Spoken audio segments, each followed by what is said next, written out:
পুরস্কার ঘোষণা করছে, আমাকে মেরে ফেলে দেওয়া হলে 30 লাখ টাকা দেওয়া হবে। এটা কিন্তু খালেদ মহিউদ্দিনরা বলেন। আমার কিসের জন্য, আমার জীবনের জন্য মূল্য ঘোষণা করা হয়েছে। তাই হচ্ছে আমার মূল্য তো আল্লাহ নির্ধারণ করে দিচ্ছে, তোমাদের তো দরকার নাই, আমার টাকা লাগলে আসো আমি দিয়ে দিচ্ছি।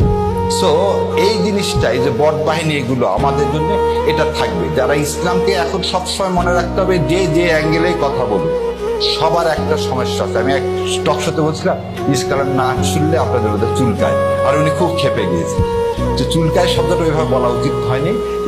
ইসলাম সম্পর্কে একটা অ্যালার্জি আছে। কেন অ্যালার্জি আছে? ইসলাম হলে তো দুর্নীতি করতে পারবেন না।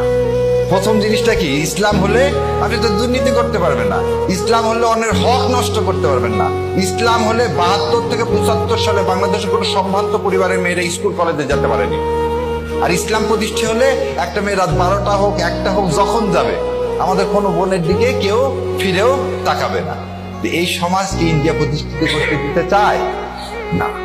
আমরা কি হক চাই? আমরা জাকাত ভিত্তিক হক চাই। আজকে বলেন তো, যার জমি জমা নাই তাকে ব্যাংক টাকা দিবে? কর্জে হাসানা বলে কিছু আছে কোনো ব্যাংকে?